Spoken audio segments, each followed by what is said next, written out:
სტუმართან განვაგრძობთ საუბარს. ნინა პერტენავა, საზოგადოებასთან ურთიერთობის სპეციალისტი. მოგესალმებით. დიდი მადლობა, რომ ხართ ჩვენი სტუმარი. ჩვენი ეს დისკუსია საუბარი გაიშალა იქიდან გამომდინარე, რომ პრემიერ-მინისტრმა განახლებული გუნდის წარდგენისას აქცენტი გააკეთა საზღვარგარეთ მიღებულ განათლებას. როგორც საზოგადოებასთან ურთიერთობის სპეციალისტი, თქვენი აზრით, რამდენად სწორი იყო ეს აქცენტი? იცით რა, მე ზუსტად უსმენდი ამ წარდგინებას, სანამ საგრიმიროში ვიყავი და ნამდვილად მომხვდა მეც ყურში. იცით, ძალიან პატარა დიაპაზონი არის მოტივირებასა და დათრგუნვას შორის და ამ შემთხვევაში მე ვფიქრობ, რომ ეს უფრო დამთრგუნველი იყო, ესეთი ხაზგასმა უცხოურ განათლებაზე, ვიდრე მამოტივირებელი იმ ახალგაზრდებისთვის, ვინც დღეს სწავლობს და აპირებს სწავლას.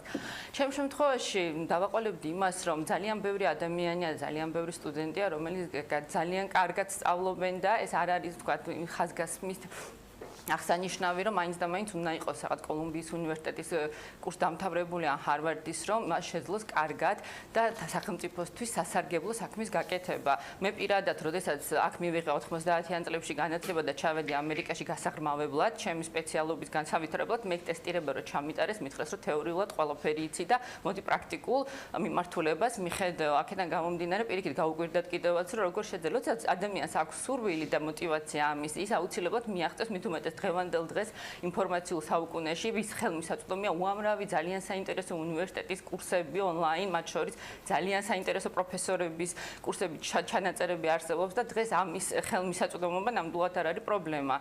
აი ამ ფორმას ძალიან დიდი მნიშვნელობა აქვს ადამიანის თქვენ ძალიან საინტერესო რამ თქვით მოტივირებასა და დათრგუნვასთან დაკავშირებით. ანუ შესაძლოა მიზანი იყოს სრულიად სხვა, მაგრამ გამოვიდა სხვა რამ, ხომ? ანუ ბევრი ადამიანი არის საქართველოში, ვინც აქ მიიღო უმაღლესი განათლება, არ წასულა საზღვარგარეთ, არ ქონდა ამის შესაძლებლობა, ან არ ვიცი, სურვილი ალბათ ქონდა, მაგრამ ვერ წავიდა. ანუ თქვენი აზრით ეს როგორც სპეციალისტის აზრით არ იყო სწორი გზავნილი საბოლოო ჯამში. დიახ, ფორმა მიწოდების იყო არასწორი. შეიძლება ამას რაღაცა ქვეტექსტი სხვა ქონდა, მაგრამ ნუ ალბათ არ ყოფილა ამის ინტეგრირება სწორი და სწორი ფორმით არ მოხდა.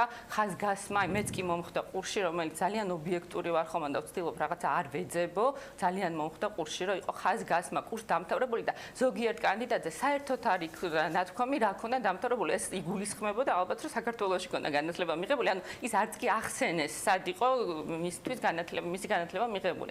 აი ეს არის ძალიან ცუდი, რომ ამას ეძლევა რაღაცა უპირატესობა. თან იცით რას ვიტყოდი, დღევანდელ მსოფლიოში არის ტენდენცია, რომ აფასებენ არა განათლებას ადამიანს როგორი გააჩნია, არამედ მის პიროვნულ თვისებებს. ის უფრო გაცილებით მნიშვნელოვანია დღევანდელ დღეს. HR-ებიც ამას უფრო აქცევენ ყურადღებას. არსებობს ემოციონალური ინტელექტის კიდე ცნება, რომელიც გაცილებით მნიშვნელოვანია და ამბობენ, რომ ის განათლებული ადამიანები უფრო ცუდი მმართველები გამოდიან, იმიტომ რომ მეტი პრეტენზიები აქვთ და უფრო ცუდად ესაუბრებიან გაუნათლებელ ხალხს. ანუ აი ეს მომენტიც არსებობს და აქედან გამომდინარე, უპირატესობას ისევ და ისევ ანიჭებენ პიროვნულ თვისებებს და ეს ადამიანი როგორ შეძლებს ამ განათლების ინტეგრირებას. ქალბატონი, აი რა იქნებოდა სწორი ფორმა თქვენი აზრით? ეს იქნება ჩემი ბოლო შეკითხვა.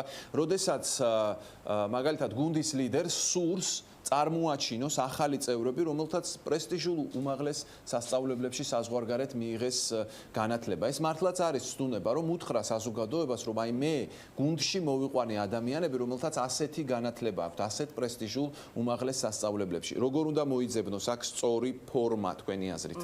იცით რა, პატარა შესავალს გავაკეთებ, სანამ ამ კითხვას პასუხს გავცემ. მე უბრალოდ მაგალითს მოვიყვან იმისას, რომ ჩვენ რას ვხედავთ გარშემო? ვხედავთ იმას, რომ კარგად, ნამდვილად კარგი განათლების მქონე ადამიანები დღევანდელ დღეს უფრო რთულად პოულობენ სამუშაო ადგილებს და მეც მქონია ზუსტად ის შემთხვევა, რომ overqualified-ად მიწოდეს რამოდენიმე ადგილზე და იცით რა, ჩვენ არ გვინდა ესეთი განათლებული ადამიანი.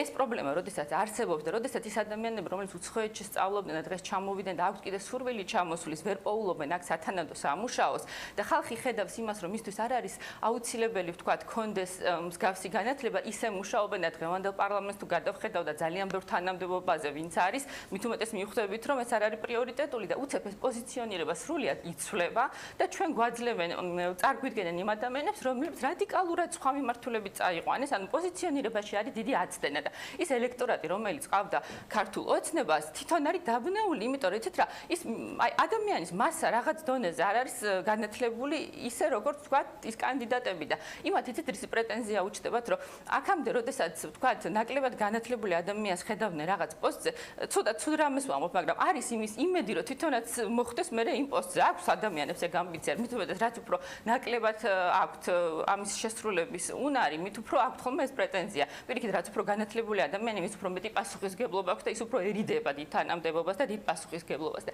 აქედან გამომდინარე აი ეს აცდენა მოხდა ზუსტად ამ წარდგენით და ფორმა, სწორი ფორმა ყოველთვის არის ალბათ სწორი პოზიციონირება და საფუძვლიანად ხდება სტრატეგიის შემუშავება. მე ვერ ვხედავ აქ საფუძვლიან სტრატეგიას, მით უმეტეს როდესაც პირველი 15 კანდიდატი არის აბსოლუტურად სხვანაირი და მაჟორიტარებში ხდება სრულიად სხვანაირი ტიპაჟის წარდგენა.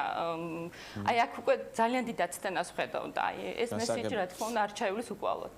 ძალიან დიდი მადლობა გადაცემაში მონაწილეობისთვის, საინტერესო საუბრისთვის. დინა პერტენავა იყო ჩვენი სტუმარი, საზოგადოებასთან ურთიერთობის სპეციალისტი. ჩვენ რეკლამის შემდეგ დავბრუნდებით პირდაპირ ეთერში და უკვე ვისაუბრებთ იმაზე, თუ რა პროცესებია თურქეთში ჩვენს მეზობელ სახელმწიფოში.